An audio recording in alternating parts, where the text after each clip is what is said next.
नमस्कार दोस्तों, आप सभी का स्वागत है हमारे day to day Hindi channel पर। आज की कहानी एक अनोखे सफ़र की है जो एक नौजवान लड़के और एक बूढ़े फ़कीर के बीच में व्यक्त होती है। इस कहानी में छुपा है एक महत्वपूर्ण संदेश जो हम सबके लिए ज्ञान के किरण बन सकता है। तो चलिए शुरू करते हैं हम अपनी कहानी को।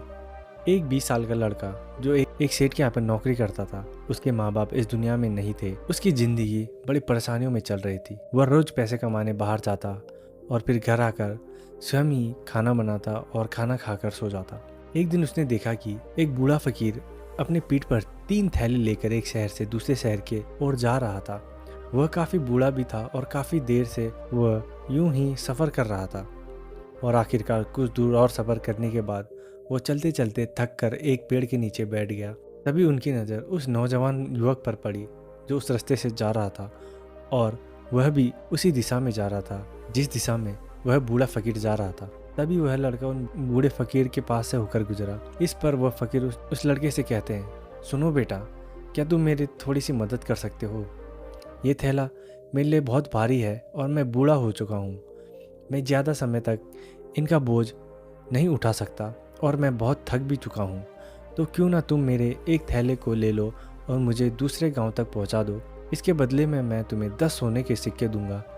लड़का उन फकीर के सारे बातें को सुनता है और उन फकीर से कहता है, कोई बात नहीं बाबा, मैं आपकी मदद करने के लिए तैयार हूँ। कहिए आपको कहाँ जाना है? ऐसा कहकर उस लड़के ने उन फकीर का एक थैला उठा लिया और अपने कंधे पर रख लिया। तभी उस जवान लड़के को यह एहसास हुआ कि थैला तो सही में बहुत ही भारी है। वह लड़का और फकीर दोनों रास्ते आगे की ओर चलने लगे। कुछ दूर आगे चलने के बाद देखता है कि वह गांव खत्म होने वाला है और अब एक सुनसान रास्ते पे आ गए हैं। वह दोनों अपने मार्ग में मस्त होकर आगे की ओर बढ़ रहे थे। जब भीड़ से पूरी तरह से अलग हो गए तब वह लड़का उन फकीर से कहता है, बाबा, इसमें आखिर ऐसा क्या रख रखा है जो यह थैला इतना वजनी है? इस पर वह फकीर आदमी उस लड़के को जवाब देते हुए कहते हैं, कुछ नहीं बेटा, इसमें तांबे के सिक्के भरे हुए हैं, इस कारण यह थैला बहुत वजनी है। उन फकीर की यह बात सुनकर वह लड़का मन ही मन सोचने लगता है कि ये बाबा जरूर कोई व्यापारी है, तभी तो इतने सारे तांबे के सिक्के लेकर चल रहे हैं। तभी उसके मन में एक ख्याल आता है, मुझे क्या, मुझे तो खाली इस थैले को दूसरे गांव तक पहुंचाना है, बस इतना ही। जैसे ही उसके मन में यह ख्याल आया, उसने तांबे के सिक्कों का वह ख्याल मन से निकाल दिया और अपने धुन में मस्त होकर वह आगे की ओर चलने लगा। चलते चलते कुछ समय और बीता और वे दोनों एक नदी किनारे जा पहुंचे। लड़का काफ़ी हट्टा कट्टा और काफ़ी चुस्त और तंदुरुस्त भी था, इसलिए वह बिना सोचे समझे नदी में उतर जाता है। किंतु वह फकीर अभी भी किनारे पर ही खड़े थे। वह लड़का उन फकीर से कहता है, क्या हुआ बाबा, हमें यह नदी पार करनी होगी, तभी हम उस गांव तक पहुंच पाएंगे। इस पर वह फकीर उस लड़के से कहता है, हाँ मैं जानता हूँ बेटा कि हमें यह नदी पार करनी ही होगी, लेकिन जैसे तुम जानते हो कि मैं अभी बहुत बूढ़ा हो चुका हूँ और 2 थैले लेकर मैं नदी पार नहीं कर सकता। कहीं मेरा पाँव फिसल गया तो क्या होगा? क्या तुम मेरी एक और गठरी को ले सकते हो? मैं तुम्हें 10 सोने के सिक्के और दे दूंगा। इस पर वह लड़का मुस्कुराते हुए कहता है, बाबा, आप मुझे शर्मिंदा कर रहे हैं। यदि आप मुझे सोने के सिक्के ना भी दे तो भी मैं आपका एक कार्य अवश्य करूँगा, आपको उस दूसरे गाँव तक जरूर पहुँचाऊँगा। इस पर वह फकीर मुस्कुराते हुए लड़के से कहता है, बेटा तुम बड़े ही भले इंसान लगते हो। इतना कहकर उन्होंने वह दूसरा गठरी भी उस लड़के के हाथ में थमा दिया। गठरी अपने हाथ पर रखते ही गठरी अपने कंधे पर रखकर वह गठरी भी उसे बहुत ज़्यादा भारी लगने लगा, लेकिन उसने वहाँ पर कुछ नहीं कहा। जैसे तैसे दोनों ने नदी पार करने के बाद बातों बातों में उस लड़के ने उन फकीर से कहा, बाबा, आखिर दूसरे गठरी में क्या है? इस गठरी में भी बहुत वजन है। पर वह फकीर उस लड़के को जवाब देते हुए कहता है, बेटा, इसमें चांदी के सिक्के हैं, इसी कारण यह गठरी भी बहुत वजनी है। उन फकीर की यह सारी बातें सुनकर अब उस लड़के का दिमाग तेजी से काम करने लगा। वह यह सोच रहा था कि एक थैले में तांबे के सिक्के और दूसरे में चांदी के सिक्के।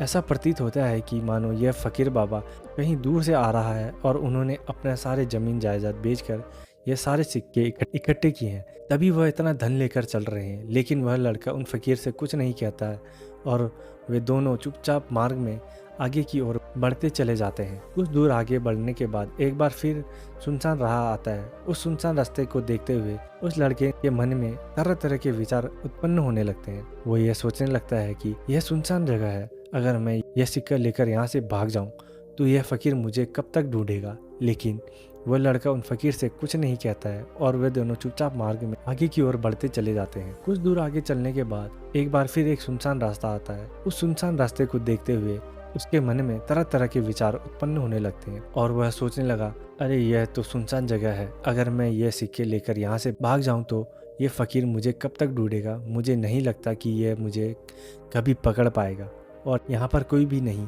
जो इनकी मदद कर पाए। और वैसे भी ये बहुत सारे सिक्के हैं, मैं इनसे एक अच्छा दुकान खरीद सकता हूँ और अपना नया व्यापार शुरू कर सकता हूँ। और वैसे भी यह बूढ़ा फ़कीर अब इन पैसों का क्या करेगा, इससे अच्छा तो मैं ही इन्हें रख लेता हूँ। वह लड़का ये सब बारे में सोच ही रहा होता है कि तभी अचानक से खुद पर आश्चर्य हुआ, अरे मैं क्या सोच रहा हूँ, या ये फ़कीर बाबा ना जाने कहाँ से आ रहे हैं और क्या खोज करके इन्होंने इतने सारे पैसे इकट्ठे किए होंगे। मुझे इनका फ़ायदा नहीं उठाना चाहिए, ना ही मुझे ऐसे कहना चाहिए। उसने कुछ देर के लिए अपने मन के विचारों को काबू में कर लिया, लेकिन कुछ देर बाद उसके विचार उस पर देखते ही देखते हावी होने लगे।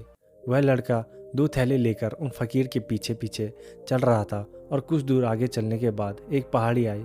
इस पर वह फ़कीर बाबा उस लड़के से कहते हैं, बेटा इस पहाड़ी पर मैं नहीं चढ़ पाऊंगा, मैं काफ़ी बूढ़ा हो चुका हूँ और मेरे घुटनों में भी दर्द है। यदि मेरी तीसरी गठरी भी तुम ले लो तो मैं तुम्हें 10 सोने के सिक्के और दे दूंगा, लेकिन याद रखना इसे कहीं गिराना मत, ये गठरियाँ खुल ना जाए। इस पर वह लड़का उन फ़कीर को कहता है, क्यों बाबा ऐसा क्या है इसमें।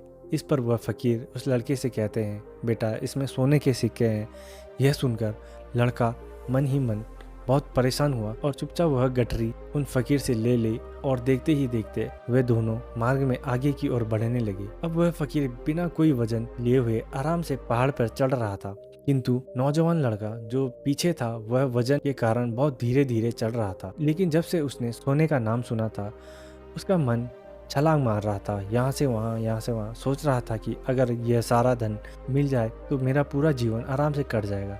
वैसे भी बाबा बहुत बूढ़े हो चुके हैं, भला इतने पैसों की क्या जरूरत इनको, इनका जीवन तो वैसे भी कट चुका है। मैं एक काम करता हूँ, ये सारे पैसे लेकर यहाँ से भाग जाता हूँ। लड़के के मन में अनगिनत विचार उठ रहे थे। लड़के का मन अब उसकी बुद्धि पर पूरी तरह से हावी हो चुका था और उस लड़के का मन अपने बात को सही साबित करने के लिए उससे कुछ भी कह रहा था। और तभी उस लड़के के मन में एक और विचार उत्पन्न हुआ और अब की बार वह लड़का यह सोच रहा था, लगता है यह फ़कीर बाबा कोई चोर है, वरना इनके पास इतने सारे सोने के सिक्के कहाँ से आएंगे। यह कोई व्यापारी होते तो भला यह इस तरह पैदल यात्रा तो नहीं करते, और अगर इनके पास इतने सारे पैसे थे तो यह कोई ना कोई साधन भी अवश्य अपने साथ लाते। ये कोई चोर है और चोर से चोरी करने में भला क्या बुराई। यह सोचते हुआ वह लड़का उन फ़कीर से तेजी से आगे की ओर बढ़ रहा था। देखते ही देखते वह फ़कीर से आगे भी निकल चुका था और वह यह सोच रहा था कि जैसे ही इस पहाड़ की ढलान आएगी